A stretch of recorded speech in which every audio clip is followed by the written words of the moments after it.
Immigration ਗੁਰੂ ਵਿੱਚ ਤੁਹਾਡਾ ਸਵਾਗਤ ਹੈ ਜੀ। ਮੈਂ ਸਿਮਰਤ ਗਰੇਵਾਲ, ਮੇਰੇ ਵੱਲੋਂ ਆਪ ਸਭ ਨੂੰ ਸਤਿ ਸ੍ਰੀ ਅਕਾਲ। ਤੁਹਾਡੇ ਲਈ ਇੱਕ ਵਾਰ ਫਿਰ ਨਵੀਆਂ ਇਮੀਗ੍ਰੇਸ਼ਨ ਟਿਪਸ ਲੈ ਕੇ ਹਾਜ਼ਰ ਹਾਂ ਤੇ ਨਾਲ ਕੁਝ ਇਮੀਗ੍ਰੇਟਿਵ ਰਿਲੇਟਡ ਹੋਰ ਜਾਣਕਾਰੀ ਤੇ ਚਰਚਾ ਤੁਹਾਡੇ ਨਾਲ ਸਾਂਝੀ ਕਰਾਂਗੇ। ਅੱਜ ਮੇਰੇ ਨਾਲ ਸਟੂਡੀਓ ਵਿੱਚ ਫਿਰ ਹਾਜ਼ਰ ਨੇ ICC ਇਮੀਗ੍ਰੇਸ਼ਨ ਤੋਂ ਮਨੂ ਦੱਤਾ ਜੀ, ਜਿਹੜੇ ਕਿ ਇਮੀਗ੍ਰੇਸ਼ਨ ਦੇ ਵਿੱਚ ਕਾਫੀ ਲੰਬਾ ਤਜਰਬਾ ਰੱਖਦੇ ਨੇ। ਅੱਜ ਉਹਨਾਂ ਦੇ ਨਾਲ ਕੁਝ ਵਿਚਾਰ ਚਰਚਾ ਕਰਾਂਗੇ ਤੇ ਨਾਲ ਕੀ ਇਮੀਗ੍ਰੇਸ਼ਨ ਦੇ ਵਿੱਚ ਨਵਾਂ ਹੋ ਰਿਹਾ ਉਹਦੇ ਬਾਰੇ ਵੀ ਗੱਲਬਾਤ ਕਰਾਂਗੇ। ਮਨੂ ਜੀ, ਤੁਹਾਡਾ ਸਵਾਗਤ ਹੈ ਜੀ। ਸਿਮਰਤ ਸਾਹਿਬ, ਥੈਂਕ ਯੂ ਵੈਰੀ ਮਚ। ਸਭ ਤੋਂ ਪਹਿਲਾਂ ਤਾਂ ਤੁਹਾਨੂੰ ਤੇ ਸਾਰੇ ਵਿਊਅਰਸ ਨੂੰ ICC ਇਮੀਗ੍ਰੇਸ਼ਨ ਦੀ ਸਮੁੱਚੀ ਟੀਮ ਵੱਲੋਂ MD Manu Datta RD report Dhillon ਵੱਲੋਂ ਸਤਿ ਸ਼੍ਰੀ ਅਕਾਲ, ਨਮਸਕਾਰ, ਆਦਾਬ and thank you very much for having us on Simrat ji. Thank you Manu ਜੀ। ਅੱਛਾ, ਆਪਾਂ ਮਨੂ ਜੀ ਇੱਥੋਂ ਸ਼ੁਰੂ ਕਰਦੇ ਹਾਂ। ਕਾਫੀ ਚਰਚਾ ਦੇ ਵਿੱਚ ਇੱਕ ਮਸਲਾ ਸਟੂਡੈਂਟਸ ਵੱਖ-ਵੱਖ ਦੇਸ਼ਾਂ ਤੋਂ ਤੇ ਵੱਖ-ਵੱਖ ਕੈਨੇਡੀਅਨ ਸ਼ਹਿਰਾਂ ਦੇ ਵਿੱਚ ਜਿਹੜੇ ਸਟੂਡੈਂਟ ਆ ਰਹੇ ਨੇ। ਹੁਣ ਰੀਸੈਂਟਲੀ ਇੱਕ ਕਾਫੀ ਮਸਲਾ ਭਖਿਆ ਹੋਇਆ ਵੀ ਜਿਹੜੇ ਸਟੂਡੈਂਟ ਨੇ ਕਿਸੇ ਵੀ ਪਰਟੀਕੂਲਰ ਕਾਲਜ ਦੇ ਵਿੱਚ ਗਿਣਤੀ ਤੋਂ ਵੱਧ ਸਟੂਡੈਂਟ ਉੱਥੇ ਆ ਗਏ ਨੇ ਤੇ ਜਿੱਥੇ ਉਹਨਾਂ ਨੂੰ ਹੋਰ ਮੁਸ਼ਕਲਾਂ ਦਾ ਸਾਹਮਣਾ ਕਰਨਾ ਪੈ ਰਿਹਾ, ਉੱਥੇ ਰਹਿਣ ਸਹਿਣ ਦੀ ਵੀ ਕਾਫੀ ਵੱਡੀ ਮੁਸ਼ਕਲ ਹੈ। ਸੋ ਰੀਸੈਂਟਲੀ ਇੱਕ ਥੰਡਰ ਵੇ ਦੇ ਵਿੱਚ ਜਿਹੜੀ ਨਾਰਥ ਵੇ ਦੇ ਵਿੱਚ ਜਿਹੜੀ ਆਈ ਹੈ ਮੁਸ਼ਕਲ, ਤੇ ਉੱਥੇ ਸਟੂਡੈਂਟਾਂ ਨੇ ਫਿਰ ਜਿਹੜਾ ਪ੍ਰੋਟੈਸਟ ਕੀਤਾ। ਉਸ ਤੋਂ ਬਾਅਦ ਹੁਣ ਕਿਹਾ ਜਾ ਰਿਹਾ ਕਿ ਕਾਲਜ ਨੇ ਸਾਡੀਆਂ ਬਹੁਤ ਸਾਰੀਆਂ ਜਿਹੜੀਆਂ ਅਸੀਂ ਉਹਨਾਂ ਨੂੰ ਆਪਸ਼ਨ ਦਿੱਤੀਆਂ ਸੀ ਉਹਨਾਂ 'ਚੋਂ ਮੰਨ ਲਈਆਂ ਨੇ। ਸਭ ਤੋਂ ਪਹਿਲਾਂ ਤੁਸੀਂ ਕਿਸ ਤਰ੍ਹਾਂ ਦੇਖਦੇ ਹੋ ਜਿਹੜਾ ਇਹ ਨਵਾਂ ਪ੍ਰੋਟੈਸਟ ਦਾ ਕਲਚਰ ਸ਼ੁਰੂ ਹੋ ਗਿਆ? ਇਸ ਤੋਂ ਪਹਿਲਾਂ ਵੀ ਜਿਹੜੇ ਪ੍ਰੋਟੈਸਟ ਹੋਏ ਨੇ, ਪਰ ਜਿਹੜਾ ਹੁਣ ਇਹ ਹਾਲ ਹੀ ਨਵਾਂ ਪ੍ਰੋਟੈਸਟ ਹੋਇਆ, ਕਿਸ ਤਰ੍ਹਾਂ ਤੁਸੀਂ ਦੇਖਦੇ ਹੋ ਇਸ ਕਲਚਰ ਨੂੰ? ਸਿਮਰਤ ਜੀ, ਪਤਾ ਕੀ ਰਾਈਟਸ ਤੇ ਡਿਊਟੀਜ਼ ਦੇ ਗੋ ਸਾਈਡ ਬਾਈ ਸਾਈਡ। ਜੇ ਆਉਂਦਿਆਂ ਹੀ ਤੁਸੀਂ ਰਾਈਟ ਮੰਗਣੀਆਂ ਸ਼ੁਰੂ ਕਰ ਦਿਓ ਨਾ, ਧਰਨੇ ਵਾਲਾ ਕਲਚਰ ਜਿਹੜਾ ਲੈ ਕੇ ਆ ਰਹੇ ਨੇ, ਦਿਸ ਇਜ਼ ਐਬਸੋਲੂਟਲੀ ਨੌਨਸੈਂਸ ਜਿਹੜਾ ਕਲਚਰ ਇੱਥੇ ਆ ਰਿਹਾ ਹੈ। And mind I'm sorry for this word, but you know ਅਸੀਂ ਗਲਤ ਚੀਜ਼ਾਂ ਪ੍ਰਮੋਟ ਕਰ ਰਹੇ ਹਾਂ ਕੈਨੇਡਾ ਦੇ ਵਿੱਚ। ਕੈਨੇਡਾ ਇਜ਼ ਵਨ ਕੰਟਰੀ ਜਿੱਥੇ thank you sorry the culture ਬਹੁਤ ਸਟਰੋਂਗਲੀ ਐਗਜ਼ਿਸਟ ਕਰਦਾ ਸੀਗਾ। ਤੁਸੀਂ ਆਂਦੇ ਜਾਂਦੇ ਹਰ ਇੱਕ ਜਿਹਦੇ ਨਾਲ ਅੱਖਾਂ ਮਿਲਦੀਆਂ ਸੀਗੀਆਂ ਤੁਸੀਂ ਵਿਸ਼ ਕਰਦੇ ਸੀਗੇ। ਉਹ ਕਲਚਰ ਖਤਮ ਹੋ ਰਿਹਾ ਹੈ, ਰਾਈਟ? ਹਲੇ ਵੀ ਉਹ ਕਲਚਰ ਐਗਜ਼ਿਸਟ ਕਰ ਰਿਹਾ, ਬਟ GTA ਤੋਂ ਬਾਹਰ ਐਗਜ਼ਿਸਟ ਕਰ ਰਿਹਾ ਹੈਗਾ। ਸੋ ਮੈਂ ਇੱਕੋ ਚੀਜ਼ ਕਹੂੰਗਾ ਕਿ ਅਸੀਂ ਜਦੋਂ ਨਵੇਂ ਮੁਲਕ ਦੇ ਵਿੱਚ ਜਾਈਏ, ਉਸ ਕੰਟਰੀ ਦਾ ਕਲਚਰ ਅਡਾਪਟ ਕਰਨ ਦੀ ਕੋਸ਼ਿਸ਼ ਕਰੀਏ, ਰਾਦਰ ਕਿ ਆਪਣਾ ਕਲਚਰ ਉੱਥੇ ਥੋਪਣ ਦੀ ਕੋਸ਼ਿਸ਼ ਕਰੀਏ। ਜਿਹੜੀਆਂ ਗਲਤ ਚੀਜ਼ਾਂ ਅਸੀਂ ਛੱਡ ਕੇ ਇੰਡੀਆ ਤੋਂ ਆਏ ਹਾਂ ਜਾਂ ਸਾਊਥ ਏਸ਼ੀਅਨ ਤੋਂ ਆਏ ਹੈਗੇ ਆ, ਪਾਕਿਸਤਾਨ ਤੋਂ, ਅਲੱਗ-ਅਲੱਗ ਕੰਟਰੀਜ਼ ਤੋਂ ਜਿਹੜੇ ਆਏ ਨੇ, they came to Canada for a reason. And ਜੇ ਅਸੀਂ ਉਹੀ ਵਾਲਾ ਕਲਚਰ, ਧਰਨਿਆਂ ਵਾਲਾ ਕਲਚਰ ਇੱਥੇ ਲਿਆ ਕੇ ਅਸੀਂ ਪੁੱਟ ਅਪ ਕਰਾਂਗੇ, ਕਿਹੜੇ ਇੰਟਰਨੈਸ਼ਨਲ ਸਟੂਡੈਂਟ ਨੂੰ ਇਹ ਨਹੀਂ ਪਤਾ ਕਿ ਕਾਲਜ ਦੀ ਫੀਸ ਕੀ ਹੈਗੀ ਹੈ ਇੱਥੇ ਕੈਨੇਡਾ ਦੇ ਵਿੱਚ? ਕਿਹੜੇ ਇੰਟਰਨੈਸ਼ਨਲ ਸਟੂਡੈਂਟ ਨੂੰ ਅੱਜ ਦੀ ਤਰੀਕ ਦੇ ਵਿੱਚ ਨਹੀਂ ਪਤਾ ਕਿ ਹਾਊਸਿੰਗ ਦੇ ਵਿੱਚ ਕੀ ਕਾਸਟ ਆਂਦੀ ਪਈ ਹੈਗੀ ਹੈ? 200-250 ਦਾ ਕਿਹੜਾ ਤੁਹਾਨੂੰ ਅਕੋਮੋਡੇਸ਼ਨ ਮਿਲਦੀ ਪਈ ਹੈ ਸਿਮਰਤ ਜੀ?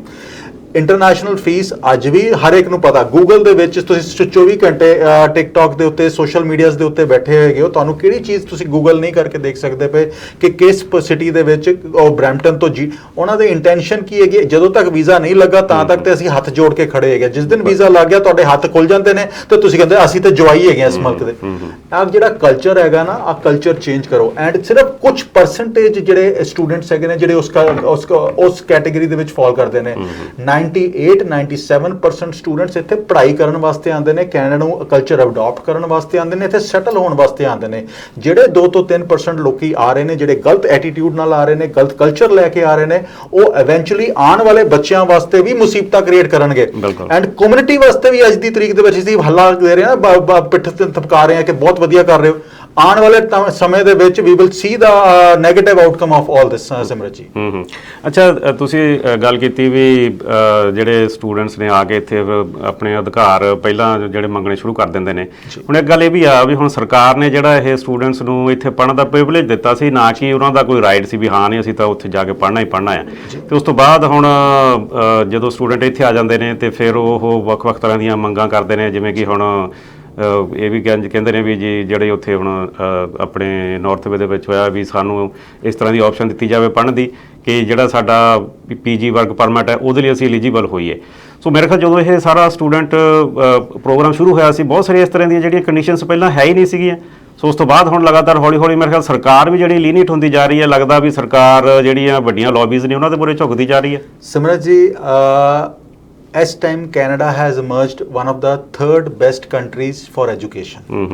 ਸੋ third best country of education Canada ਤੁਹਾਨੂੰ ਬੁਲਾਉਣ ਨਹੀਂ ਜਾ ਰਿਹਾ, ਤੁਸੀਂ ਆਪ ਚੂਜ਼ ਕਰਕੇ ਕੈਨੇਡਾ ਦੇ ਵਿੱਚ ਪੜ੍ਹਾਈ ਕਰਨ ਆ ਰਹੇ ਹੋ। ਵਾਂਟਸ ਤੇ ਨੀਡਸ ਦੇ ਵਿੱਚ ਫਰਕ ਹੈਗਾ। ਤੁਸੀਂ ਤੁਹਾਨੂੰ you are Canada is not obligated ਕਿ ਤੁਹਾਨੂੰ ਸਟੂਡੈਂਟ ਹਾਊਸਿੰਗ ਉਸ ਪ੍ਰਾਈਸ ਦੇ ਵਿੱਚ, ਉਸ ਕਾਸਟ ਦੇ ਵਿੱਚ ਦਿੱਤੀ ਜਾਵੇ। ਐਂਡ 99% ਜਾਂ 97% 98% ਨੂੰ ਕੋਈ ਪ੍ਰੋਬਲਮ ਨਹੀਂ ਹੈਗੀ, ਸਿਰਫ ਇੱਕ ਪਾਰਟਿਕੂਲਰ ਤਬਕੇ ਨੂੰ ਪ੍ਰੋਬਲਮ ਕਿਉਂ ਹੈਗੀ ਹੈ। ਤੁਸੀਂ ਇਹ ਧਰਨੇ ਦੇ ਵਿੱਚ ਦੇਖੋ ਤਾਂ ਸਹੀ, ਜਿਹੜੇ ਬੱਚੇ ਬੈਠੇ ਹੋਏ ਨੇ ਕਿਹੜੇ ਏਰੀਆ ਨੂੰ ਰਿਪਰੈਜ਼ੈਂਟ ਕਰਦੇ ਪਏ ਨੇ, ਇੰਡੀਆ ਦੇ ਕਿਹੜੀ ਏਰੀਆ ਤੋਂ ਵਿੱਚੋਂ ਆ ਰਹੇ ਨੇ।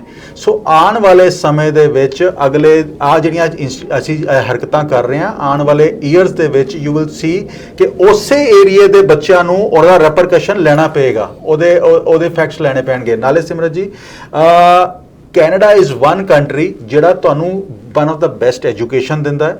ਦੂਸਰੀ ਚੀਜ਼, one of the best places to learn.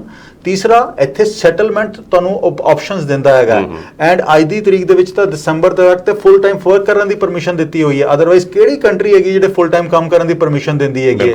ਤੇ Canada is one of the only country ਜਿਹੜਾ ਤੁਹਾਨੂੰ ਉਹ ਪੋਸਿਬਿਲਿਟੀ ਦਿੰਦਾ। ਅਦਰਵਾਈਜ਼ 20 ਘੰਟਿਆਂ ਤੋਂ ਜ਼ਿਆਦਾ ਕੰਮ ਤੁਸੀਂ ਨਹੀਂ ਕਰ ਸਕਦੇ। ਸੋ ਅਗੇਨ, ਜਦੋਂ ਤੁਸੀਂ ਉਸ ਕਲਚਰ ਦੇ ਵਿੱਚ ਆ ਰਹੇ ਹੋ, ਉਸ ਕਲਚਰ ਨੂੰ ਅਡਾਪਟ ਕਰੋ, ਨਾ ਕਿ ਆਪਣਾ ਇੱਥੇ ਲਿਆ ਕੇ ਆਪਣੀ ਚੀਜ਼ਾਂ ਇੱਥੇ ਥੋਪੋ ਲੋਕਾਂ ਦੇ ਉੱਤੇ। ਐਂਡ ਤੁਸੀਂ ਅੱਜ ਕਮਿਊਨਿਟੀ ਨੂੰ ਬੈਡ ਨੇਮ ਦੇ ਰਹੇ ਹੈਗੇ ਹੋ। ਤੁਸੀਂ ਕਮਿਊਨਿਟੀ ਨੂੰ you are giving a setback to the community. And ਸਭ ਤੋਂ ਵੱਡੀ ਗੱਲ, ਆਉਣ ਵਾਲੇ ਬੱਚਿਆਂ ਨੂੰ ਤੁਸੀਂ ਉਹਨਾਂ ਦਾ ਰਸਤੇ ਦੇ ਵਿੱਚ ਰੋੜੇ ਸਿੱਟਦੇ ਪਏ ਹੈਗੇ ਹੋ। So Canada is a beautiful country to live in. And Canada is ਇਹਦੇ ਵਿੱਚ ਆ ਕੇ ਇੰਜੋਏ ਕਰੋ, ਕੈਨੇਡਾ ਦੇ ਵਿੱਚ ਪੜ੍ਹਾਈ ਕਰੋ, ਕੰਮ ਕਰੋ, ਸੈਟਲ ਡਾਊਨ ਹੋ। ਸਿਮਰਤ ਜੀ, ਇੱਕ ਹੋਰ ਰੀਸੈਂਟ ਸਰਵੇ ਆਇਆ ਕਿ ਜਿਹੜਾ ਐਂਟਰਪ੍ਰੀਨਿਓਰਸ਼ਿਪ ਵਾਸਤੇ Canada is ranked the 5th best country to start a business. ਠੀਕ ਹੈ। So and USA, UK, Japan ਤੋਂ ਬਾਅਦ ਕੈਨੇਡਾ ਦਾ ਨੰਬਰ ਆ ਰਿਹਾ ਹੈਗਾ। ਸੋ ਕੈਨੇਡਾ ਇੱਕ ਇਹੋ ਜਿਹੀ ਓਪਰਚੁਨਿਟੀਜ਼ ਦੇ ਰਿਹਾ ਕਿ ਤੁਸੀਂ ਉੱਥੇ ਆ ਕੇ ਆਪਣਾ ਘਰ ਬਣਾ ਸਕਦੇ ਹੋ, ਤੁਸੀਂ ਇੱਥੇ ਆ ਕੇ ਐਂਟਰਪ੍ਰੀਨਿਓਰ ਸਕਿੱਲਸ ਲੈ ਸਕਦੇ ਹੈਗੇ ਹੋ। It is been ranked 3rd best country to start a new business. So ਇਹੋ ਜਿਹੀਆਂ ਪ੍ਰਿਵਿਲੇਜਸ ਤੁਹਾਨੂੰ ਇਸ ਮੁਲਕ ਦੇ ਵਿੱਚ ਮਿਲ ਰਹੀਆਂ ਹੈਗੀਆਂ। ਮੈਨੂੰ ਇੱਕ ਦੱਸੋ, ਅੱਜ ਦੀ ਤਰੀਕ ਦੇ ਵਿੱਚ 189 ਕੰਟਰੀਜ਼ ਦੇ ਵਿੱਚ ਕਿਹੜੀ ਕੰਟਰੀ ਇਹੋ ਜਿਹੀ ਹੈਗੀ ਜਿਹਦੇ ਵਿੱਚ ਪ੍ਰੋਬਲਮਸ, ਇਸ਼ੂਜ਼, ਚੈਲੰਜਸ ਨਹੀਂ ਹੈਗੇ? ਨਹੀਂ, ਬਿਲਕੁਲ ਸਾਰਿਆਂ ਦੇ ਵਿੱਚ ਹੈ ਜੀ। ਅੱਜ ਕੈਨੇਡਾ ਹੀ ਕਿਉਂ ਹਾਈਲਾਈਟ ਹੋ ਰਿਹਾ? ਕੈਨੇਡਾ ਦੇ ਵਿੱਚ ਹੀ ਤੁਹਾਨੂੰ ਮੁਸੀਬਤਾਂ, ਜੀਵਨ ਬੰਗਲਾਦੇਸ਼ 'ਚ ਜਿਹੜੇ ਬੱਚੇ ਇੰਟਰਨੈਸ਼ਨਲ ਸਟੂਡੈਂਟ ਪੜ੍ਹਨ ਜਾਂਦੇ ਨੇ ਇੰਡੀਆ ਤੋਂ, ਉੱਥੇ ਵੀ ਉਹਨਾਂ ਨੂੰ ਜਿਹੜੀ ਫੀਸ ਦੇਣੀ ਪੈਂਦੀ ਹੈ ਲੋਕਲ ਸਟੂਡੈਂਟ ਨਾਲੋਂ ਜ਼ਿਆਦਾ ਦੇਣੀ ਪੈਂਦੀ ਹੈਗੀ ਹੈ। ਬੰਗਲਾਦੇਸ਼ ਦੇ ਵਿੱਚ ਸੈਟਲਮੈਂਟ ਦੀਆਂ ਓਪਰਚੁਨਿਟੀਜ਼ ਕਿੰਨੀਆਂ ਹੈਗੀਆਂ, ਕੈਨੇਡਾ ਦੇ ਵਿੱਚ ਕਿੰਨੀਆਂ ਹੈਗੀਆਂ? ਈਵਨ ਜੇ ਭਾਰਤ ਦੀ ਗੱਲ ਕਰੀਏ, ਜਿੱਥੋਂ ਹੁਣ ਅਫਰੀਕਾ ਦੇ ਕੰਟਰੀਜ਼ ਤੋਂ ਜਿਹੜੇ ਲੋਕ ਉੱਥੇ ਪੜ੍ਹਨ ਜਾਂਦੇ ਨੇ ਬੱਚੇ, ਉਹਨਾਂ ਦੇ ਦੇਖੋ ਕਿਸ ਤਰ੍ਹਾਂ ਦੀਆਂ ਉੱਥੇ ਕੰਡੀਸ਼ਨਸ ਜਾਂ ਕਿਸ ਤਰ੍ਹਾਂ ਦੀ ਉਹਨਾਂ ਨੂੰ ਅਪੋਰਚੁਨਿਟੀਜ਼ ਮਿਲਦੀਆਂ ਨੇ। ਐਂਡ ਉੱਥੇ ਤੇ ਤੁਸੀਂ ਕਹਿੰਦੇ ਹੋ ਕਿ ਇਹਨਾਂ ਦੀ ਐਸੀ ਦੀ ਤੈਸੀ, ਤੇ ਇੱਥੇ ਜਿਹੜੇ ਲੋਕਲਸ ਹੈਗੇ ਨੇ ਉਹ ਐਸੀ ਤੈਸੀ ਨਹੀਂ ਕਰਨਗੇ। ਤੁਸੀਂ ਕਮਿਊਨਿਟੀ ਵਾਸਤੇ ਇੱਕ ਬੈਡ ਨੇਮ ਨਾ ਕ੍ਰੀਏਟ ਕਰੋ। 97% ਆਫ ਦਾ ਜਿਹੜੇ ਇੰਟਰਨੈਸ਼ਨਲ ਸਟੂਡੈਂਟਸ ਪੜ੍ਹਾਈ ਕਰਨ ਆਉਂਦੇ ਨੇ, ਉਹ ਬੜੇ ਕਲੀਅਰ ਇੰਟੈਂਸ਼ਨ ਨਾਲ ਆਉਂਦੇ ਨੇ ਕਿ ਮੈਂ ਕੈਨੇਡਾ ਨੂੰ ਆਪਣਾ ਮੁਲਕ ਬਣਾਉਣਾ ਆ, ਆਪਣਾ ਹੋਮ ਬਣਾਉਣਾ ਆ, ਮੈਂ ਇੱਥੇ ਸੈਟਲ ਡਾਊਨ ਹੋਣਾ ਆ। ਐਂਡ ਇਟ ਇਜ਼ ਐਂਡ ਇੱਕ ਚੀਜ਼ ਹੋਰ ਮੈਂ ਸਮਝ ਜੀ ਕਹੂੰਗਾ, ਅੱਜ ਦੀ ਤਰੀਕ ਦੇ ਵਿੱਚ ਤਕਰੀਬਨ ਆ ਜਿਹੜੀ ਇੰਡਸਟਰੀ ਹੈਗੀ ਹੈ, GDP ਦੀ ਕੰਟਰੀਬਿਊਸ਼ਨ ਇਹਨਾਂ ਦੀ 28 ਤੋਂ 29 ਬਿਲੀਅਨ ਡਾਲਰਸ ਦੀ ਆ ਗਈ ਹੈ। ਜਿਹੜੇ 22 ਤੋਂ 23 ਬਿਲੀਅਨ ਡਾਲਰ ਦੀ ਅਸੀਂ ਗੱਲ ਕਰਦੇ ਹਾਂ, ਉਹ 3 ਤੋਂ 4 ਸਾਲ ਪੁਰਾਣਾ ਨੰਬਰ ਆ ਗਿਆ। ਅੱਜ ਦੀ ਤਰੀਕ ਦੇ ਵਿੱਚ 9 ਲੱਖ ਇੰਟਰਨੈਸ਼ਨਲ ਸਟੂਡੈਂਟ ਕੈਨੇਡਾ ਦੇ ਵਿੱਚ 2023 ਦੇ ਵਿੱਚ ਐਂਡ ਤੱਕ ਉਹਦੇ ਮੈਂ ਤੁਹਾਡੇ ਗੱਲ ਕਰਨੀ ਚਾਹੁੰਦਾ ਸੀ ਕਿ ਵੀ ਜਿਹੜੀ ਹੁਣ ਗੱਲ ਚੱਲ ਰਹੀ ਆ ਵੀ ਇਸ ਸਾਲ ਦੇ ਵਿੱਚ 9 ਲੱਖ ਸਟੂਡੈਂਟ ਆਉਣਾ, ਤੁਸੀਂ ਉਸ ਨੂੰ ਕਿਸ ਤਰ੍ਹਾਂ ਦੇਖਦੇ ਹੋ? ਤੇ ਜਿਹੜੀ ਅੱਜ ਹੁਣ ਤੁਸੀਂ ਜਿਹੜੇ ਦੱਸ ਰਹੇ ਹੋ ਵੀ ਜਿਹੜੀ ਏਡੀ ਵੱਡੀ ਇੰਡਸਟਰੀ ਹੋ ਗਈ ਆ, ਤੇ ਨਾਲ ਇਹ ਵੀ ਕਿਹਾ ਜਾ ਰਿਹਾ ਵੀ ਜੋ ਕਿਉਂਕਿ ਜਿਹੜੇ ਕਾਲਜਿਸ ਨੇ ਇਹ ਇੱਕ ਪ੍ਰਾਈਵੇਟ ਐਂਟੀਟੀ ਹੈ ਤੇ ਉਹਨਾਂ ਦਾ ਪ੍ਰੋਫਿਟ ਉਹਦੇ ਵਿੱਚ ਆਪਣਾ ਇਨਵੋਲਵ ਹੈ, ਤਾਂ ਉਹ ਵੀ ਕਿਹਾ ਜਾ ਰਿਹਾ ਵੀ ਜਿਹੜੀ ਇਹ ਇੰਟਰਨੈਸ਼ਨਲ ਸਟੂਡੈਂਟਸ ਦੀ ਇੰਡਸਟਰੀ ਹੈ ਆਉਣ ਵਾਲੇ ਸਮੇਂ ਦੇ ਵਿੱਚ ਕਿਤੇ ਹੋਰ ਵੱਡੀ ਹੋ ਸਕਦੀ ਹੈ। ਸਿਮਰਤ ਜੀ, ਅੱਜ ਦੀ ਤਰੀਕ ਦੇ ਵਿੱਚ ਸਾਨੂੰ ਇੱਕ ਚੀਜ਼ ਨੂੰ ਐਪਰੀਸ਼ੀਏਟ ਕਰਨਾ ਪਏਗਾ ਕਿ ਇੰਟਰਨੈਸ਼ਨਲ ਸਟੂਡੈਂਟ GDP ਵਾਈਜ਼ ਜੇ ਕੰਟਰੀਬਿਊਸ਼ਨ ਦੀ ਗੱਲ ਕਰੀਏ, 28 ਤੋਂ 29 ਬਿਲੀਅਨ ਡਾਲਰ ਕੈਨੇਡੀਅਨ ਇਕਨੋਮੀ ਦੇ ਵਿੱਚ ਕੰਟਰੀਬਿਊਟ ਕਰ ਰਹੇ ਨੇ। ਇਹ ਲੰਬਰ ਇੰਡਸਟਰੀ ਤੋਂ, ਆਟੋ ਪਾਰਟਸ ਤੋਂ ਵੱਡੀ ਕੰਟਰੀਬਿਊਸ਼ਨ ਹੈਗੀ ਹੈ GDP ਦੇ ਵਿੱਚ। ਉਸ ਤੋਂ ਬਾਅਦ ਜਿਹੜੇ ਵੀ ਇੰਟਰਨੈਸ਼ਨਲ, ਅੱਜ ਦੀ ਤਰੀਕ ਦੇ ਵਿੱਚ ਤਕਰੀਬਨ 25% ਪੋਪੂਲੇਸ਼ਨ ਸਾਡੀ ਅਗਲੇ 10 ਸਾਲਾਂ ਦੇ ਵਿੱਚ ਰਿਟਾਇਰ ਹੋਣ ਜਾ ਰਹੀ ਹੈ। ਐਂਡ ਜਿਹੜੇ ਇੰਟਰਨੈਸ਼ਨਲ ਸਟੂਡੈਂਟਸ ਆਉਂਦੇ ਨੇ, ਉਹਨਾਂ ਦੀ ਵਰਕ ਲਾਈਫ ਜਿਹੜੀ ਹੈਗੀ ਹੈ ਉਹ 30 ਤੋਂ 45 ਸਾਲ ਦੇ ਵਿੱਚ ਹੈਗੀ ਹੈ। ਸੋ 30 ਤੋਂ 45 ਸਾਲ ਉਹਨਾਂ ਨੇ ਕੰਟਰੀਬਿਊਟ ਕਰਨਾ ਹੈ ਕੈਨੇਡੀਅਨ ਇਕਨੋਮੀ ਦੇ ਵਿੱਚ। ਐਂਡ ਹਰ ਚੀਜ਼ ਵਾਸਤੇ ਅਸੀਂ ਸਟੂਡੈਂਟਸ ਨੂੰ ਵੀ ਬਲੇਮ ਕਰੀ ਜਾਈਏ, ਉਹ ਵੀ ਗਲਤ ਹੈਗਾ ਆ। ਬਿਕੋਜ਼ ਅੱਜ ਦੀ ਤਰੀਕ ਦੇ ਵਿੱਚ ਤੁਸੀਂ ਅਸੀਂ 50 to 75% ਐਂਡ ਬਿਜ਼ਨਸ ਦੇ ਵਿੱਚ ਸਟੂਡੈਂਟਸ ਦੀ ਕੰਟਰੀਬਿਊਸ਼ਨ ਹੈਗੀ ਹੈ। ਤੁਸੀਂ ਬੇਸਿਕ ਜੌਬਸ ਦੀ ਗੱਲ ਕਰੋ, ਟਿਮ ਹਾਰਟਨਸ ਬੇਸਿਕ ਫਰੰਟ ਲਾਈਨ ਦੇ ਉੱਤੇ ਕੰਮ ਕਰਨ ਵਾਸਤੇ ਇੰਟਰਨੈਸ਼ਨਲ ਸਟੂਡੈਂਟਸ ਹੀ ਖੜੇ ਨੇ। ਕਿਹੜਾ ਲੋਕਲ ਸਟੂਡੈਂਟ, ਲੋਕਲ ਬੱਚਾ ਇੱਥੇ ਪੜ੍ਹਾਈ ਕਰਕੇ ਉੱਥੇ ਉਹ ਜੌਬਸ ਕਰਨ ਵਾਸਤੇ ਤਿਆਰ ਹੈਗਾ? ਕੰਸਟਰਕਸ਼ਨ ਇੰਡਸਟਰੀ ਦੇ ਵਿੱਚ ਕਿਹੜਾ ਬੱਚਾ ਕੰਮ ਕਰ ਰਿਹਾ ਹੈਗਾ? International students. ਰੂਮ ਕਲੀਨਰਸ ਦੇ ਤੌਰ ਤੇ, ਕਿਚਨ ਹੈਲਪਰ ਦੇ ਤੌਰ ਤੇ ਇੰਟਰਨੈਸ਼ਨਲ ਸਟੂਡੈਂਟਸ ਆਰ ਕੰਟਰੀਬਿਊਟਿੰਗ। ਅਸੀਂ ਫੂਡ ਪ੍ਰੋਸੈਸਿੰਗ ਦੇ ਵਿੱਚ ਗੱਲ ਕਰੀਏ ਤੇ ਇੰਟਰਨੈਸ਼ਨਲ ਸਟੂਡੈਂਟਸ ਉਹਦੇ ਵਿੱਚ ਵੀ ਕੰਟਰੀਬਿਊਟ ਕਰ ਰਹੇ ਨੇ। ਸੋ international student 97 to 98% they are playing a very positive role. But ਜਿਹੜੇ 2 ਤੋਂ 3% ਸਟੂਡੈਂਟ ਹੈਗੇ ਨੇ ਜਿਹੜਾ ਨੈਗੇਟਿਵ ਰੋਲ ਪਲੇ ਕਰ ਰਹੇ ਨੇ, ਉਹਨਾਂ ਨੂੰ ਸਾਨੂੰ ਕਰੈਕਸ਼ਨ ਦੇਣ ਦੀ ਲੋੜ ਹੈਗੀ ਹੈ, ਉਹਨਾਂ ਨੂੰ ਡਾਇਰੈਕਸ਼ਨ ਦੇਣ ਦੀ ਲੋੜ ਹੈਗੀ ਹੈ। ਐਂਡ ਅਸੀਂ ਉਹਨਾਂ ਨੂੰ ਵੀ ਆਪਣੇ ਬੱਚੇ ਹੈਗੇ ਨੇ, ਕਿਤੋਂ ਬਾਹਰੋਂ ਨਹੀਂ ਆਏਗੇ। ਬਟ ਜੇ ਮੇਰਾ ਰਿਸ਼ਤੇਦਾਰ ਜਾਂ ਮੇਰਾ ਭਾਈ ਜਾਂ ਮੇਰਾ ਭਾਈ ਭੈਣ ਜਾਂ ਮੇਰਾ ਭਤੀਜਾ ਆ ਕੇ ਇਹੋ ਜਿਹੀ ਚੀਜ਼ ਕਰਦਾ ਹੈ, ਅਸੀਂ ਉਹਨੂੰ ਕਹੀਏ ਕਿ ਭਾਈ adapt the Canadian system rather than revolting and ਗਲਤ ਕਲਚਰ ਲੈ ਕੇ ਆਉਣ ਤੋਂ ਚੰਗਾ ਹੈਗਾ ਤੂੰ ਸਿੱਧੇ ਰਸਤੇ ਇਹ ਕੰਮ ਕਰ। ਬਿਲਕੁਲ ਜੀ। ਤੁਸੀਂ ਦੇਖ ਰਹੇ ਹੋ ਇਮੀਗ੍ਰੇਸ਼ਨ ਗੁਰੂ ਮੇਰੇ ਨਾਲ ਅੱਜ ਸਟੂਡੀਓ ਵਿੱਚ ਹਾਜ਼ਰ ਨੇ ਆਈਸੀਸੀ ਇਮੀਗ੍ਰੇਸ਼ਨ ਤੋਂ ਮਨੂ ਦੱਤਾ ਜੀ, ਤੇ ਉਹਨਾਂ ਦੇ ਨਾਲ ਇਮੀਗ੍ਰੇਸ਼ਨ ਸੰਬੰਧੀ ਕੁਝ ਵਿਚਾਰ ਚਰਚਾ ਤੇ ਨਵੀਆਂ ਜਿਹੜੀਆਂ ਆਪਸ਼ਨਸ ਨੇ ਉਹਨਾਂ ਬਾਰੇ ਗੱਲਬਾਤ ਕਰ ਰਹੇ ਹਾਂ। ਅੱਛਾ ਮਨੂ ਜੀ, ਤੁਸੀਂ ਦੱਸਿਆ ਸੀਗਾ ਵੀ ਜਿਹੜਾ ਕੈਨੇਡਾ ਇੱਕ ਵਾਰ ਫੇਰ ਜਿਹੜਾ ਬੈਸਟ ਕੰਟਰੀ ਐਲਾਨਿਆ ਗਿਆ, ਉਹਦੇ ਬਾਰੇ ਵੀ ਦਰਸ਼ਕਾਂ ਦੇ ਨਾਲ ਜ਼ਰੂਰ ਸਾਂਝੀ ਕਰੋਗੇ। Simrat ji, Canada has been named second best country to live in and ਪਿਛਲੇ ਸਾਲ 2022 ਦੇ ਵਿੱਚ ਸਾਡੀ ਰੈਂਕਿੰਗ 3rd ਸੀਗੀ। ਇਸ ਸਾਲ ਨੰਬਰ 2 ਪੋਜੀਸ਼ਨ ਤੇ ਆ ਗਿਆ। ਸੋ ਆ ਤਕਰੀਬਨ ਇੱਕ US ਨਿਊਜ਼ ਇੱਕ ਅਦਾਰਾ ਹੈਗਾ ਜਿਹੜਾ ਇਹ ਸਾਰਾ ਸਰਵੇ ਕਰਦਾ ਹੈਗਾ। ਇਸ ਸਾਲ ਵੀ ਉਹਨਾਂ ਨੇ 17,000 ਐਪਲੀਕੇਸ਼ਨਸ 17,000 ਲੋਕਾਂ ਨੂੰ ਕਾਲ ਕਰਕੇ ਰਿਵਿਊ ਲਿੱਤਾ, ਉਹਨਾਂ ਦੇ ਪੈਰਾਮੀਟਰਸ ਲਿੱਤੇ, ਉਹਨਾਂ ਨੂੰ ਪੁੱਛਿਆ ਕਿ ਐਂਟਰਪ੍ਰੀਨਿਓਰਸ਼ਿਪ, ਕੁਆਲਿਟੀ ਆਫ ਲਾਈਫ। ਸੋ ਆ ਪੈਰਾਮੀਟਰਸ ਹੈਗੇ ਨੇ ਜਿਨ੍ਹਾਂ ਦੇ ਉੱਤੇ ਅਸੈਸ ਕੀਤਾ ਜਾਂਦਾ ਹੈਗਾ। So special purposes, cultural influence, open to business, adventure, power, heritage, agility and movers, ਇਹ ਸਾਰੇ ਪੈਰਾਮੀਟਰਸ ਦੇ ਉੱਤੇ ਅਸੈਸ ਕੀਤਾ ਜਾਂਦਾ। So as per that survey ਨਿਕਲ ਕੇ ਕੀ ਆਇਆ, ਐਂਟਰਪ੍ਰੀਨਿਓਰਸ਼ਿਪ ਦੇ ਵਿੱਚ Canada is named the 5th best country to live in. ਠੀਕ ਹੈ। ਜੇ ਕੁਆਲਿਟੀ ਆਫ ਲਾਈਫ ਦੇ ਵਿੱਚ ਗੱਲ ਕਰੀਏ, it is 3rd best country to live in after Sweden and Norway. ਜੇ ਅਸੀਂ ਸੋਸ਼ਲ ਪਰਪਸਿਸ ਦੇ ਵਿੱਚ ਗੱਲ ਕਰੀਏ, it is the 4th best country to live in. ਜੇ ਅਸੀਂ ਕੈਨੇਡੀਅਨ ਐਜਿਲਿਟੀ ਦੇ ਵਿੱਚ ਗੱਲ ਕਰੀਏ, it is the 2nd best country to live in. So ਆ ਸਾਰੇ ਪੈਰਾਮੀਟਰਸ ਦੇ ਉੱਤੇ ਅਸੈਸ ਕੀਤਾ ਗਿਆ ਸਿਮਰਤ ਜੀ। ਉਸ ਤੋਂ ਬਾਅਦ 2nd best country to start a career. ਠੀਕ ਹੈ। 4th best country for education. 7th best country for studying abroad. ਉਸ ਤੋਂ ਬਾਅਦ 2nd best country for racial equality. ਅਸੀਂ 6th ਬੈਸਟ ਕੰਟਰੀ ਹੈਗੇ ਆ for women. 6th best country for comfortable retirement. ਠੀਕ ਹੈ। 6th best country for transparency and 2nd best country ਕਿ ਆਪਣੀ ਕੰਪਨੀ ਦਾ ਹੈੱਡਕੁਆਟਰ ਬਣਾਉਣ ਵਾਸਤੇ। ਸੋ ਆ ਸਾਰੇ ਪੈਰਾਮੀਟਰਸ ਦੇ ਉੱਤੇ ਆ ਅਸੈਸਮੈਂਟ ਨਿਕਲ ਕੇ ਆਈ ਹੈ ਸਿਮਰਤ ਜੀ। ਸੋ ਕੈਨੇਡਾ ਅਸੀਂ ਹਾਫ ਗਲਾਸ ਪਾਣੀ ਦਾ ਦੇਖੀ ਜਾਈਏ, ਹਾਫ ਗਲਾਸ ਫੁੱਲ ਨੂੰ ਐਪਰੀਸ਼ੀਏਟ ਕਰਨਾ ਸ਼ੁਰੂ ਕਰੀਏ। So there are lot of positives in this country. ਮੈਂ ਬਾਰ-ਬਾਰ ਕਹਿਣਾ, ਕੋਈ ਕੈਨੇਡਾ ਇਮੀਗ੍ਰੈਂਟਸ ਵਾਸਤੇ ਵੀ ਇਮੀਗ੍ਰੈਂਟ ਵੀ ਆ ਕੇ ਜਿਹੜਾ ਕ੍ਰਿਟਿਸਾਈਜ਼ ਕਰਦਾ ਹੈ, they should go back to their country. And ਜੇ ਤੁਸੀਂ ਕੈਨੇਡਾ ਨੂੰ ਹੋਮ ਟਾਊਨ ਆਪਣਾ ਬਣਾਉਣ ਆਏ ਹੋ, ਹੋਮ ਕੰਟਰੀ ਬਣਾਉਣ ਆਏ ਹੋ, appreciate the goodness in this country. Appreciate ਕਿ ਕਿਸ ਤਰ੍ਹਾਂ ਦੋਵੇਂ ਬਾਵਾਂ ਖੋਲ ਕੇ ਕੈਨੇਡਾ ਤੁਹਾਨੂੰ ਆਪਣੇ ਵੱਲ ਖਿੱਚਦਾ ਹੈਗਾ ਐਂਡ ਆਪਣੇ ਵਿੱਚ ਆ ਕੇ ਓਪਰਚੁਨਿਟੀਜ਼ ਦਿੰਦਾ ਇੱਥੇ ਆ ਕੇ ਐਸਟੈਬਲਿਸ਼ ਕਰਨ ਦੀ, ਆਪਣੇ ਆਪ ਨੂੰ ਗਰੋ ਕਰਨ ਦੀ।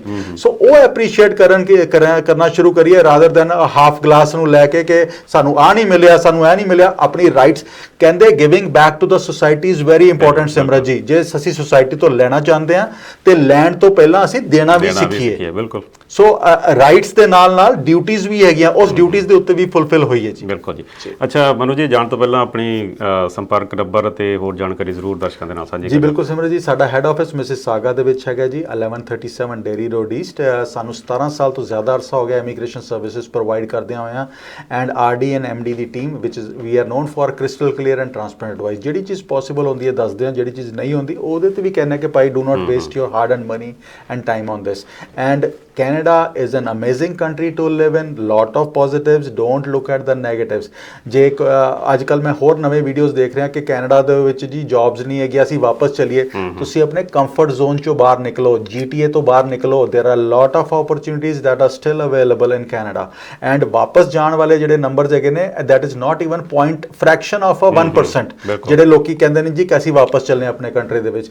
so there is a just fraction of people ਜਿਹੜੇ ਵਾਪਸ ਜਾਂਦੇ ਨੇ। 5 ਲੱਖ ਦੇ ਆਸ-ਪਾਸ ਲੋਕੀ ਹਰ ਸਾਲ ਕੈਨੇਡਾ ਆਣਾ ਸ਼ੁਰੂ ਹੋ ਰਹੇ ਨੇ। 4,35,000 ਪਿਛਲੇ 4,37,000 ਲਾਸਟ ਈਅਰ ਆਏ ਸੀ, 4,85,000 4,65,000 ਇਸ ਸਾਲ ਆ ਰਹੇ ਨੇ। ਸੋ 4,65,000 ਦੇ ਵਿੱਚੋਂ 100 ਲੋਕੀ ਵੀ ਵਾਪਸ ਨਹੀਂ ਜਾਂਦੇ। So it is not even a fraction. So Canada ਦੀ ਗੁੱਡਨੈਸ ਨੂੰ ਦੇਖੋ, ਐਪਰੀਸ਼ੀਏਟ ਕਰੋ ਐਂਡ ਕੈਨੇਡਾ ਨੂੰ ਆਪਣਾ ਕਲਚਰ, ਉਹਨਾਂ ਦੇ ਕੈਨੇਡਾ ਦੇ ਕਲਚਰ ਦੇ ਵਿੱਚ ਵੜਨ ਦੀ ਕੋਸ਼ਿਸ਼ ਕਰੋ ਰਾਦਰ ਦੈਨ ਆਪਣਾ ਕਲਚਰ ਲਿਆ ਕੇ ਇੱਥੇ ਥੋਪਣ ਦੀ ਕੋਸ਼ਿਸ਼ ਕਰੋ। ਬਿਲਕੁਲ। ਮਨੋਜ ਜੀ, ਅੱਜ ਇੰਨੀ ਬੜੀ ਮੁੱਲੀ ਜਾਣਕਾਰੀ ਦਰਸ਼ਕਾਂ ਦੇ ਨਾਲ ਸਾਂਝੀ ਕਰਨ ਲਈ ਤੁਹਾਡਾ ਬਹੁਤ ਬਹੁਤ ਧੰਨਵਾਦ ਜੀ। ਥੈਂਕ ਯੂ ਸਿਮਰ ਜੀ।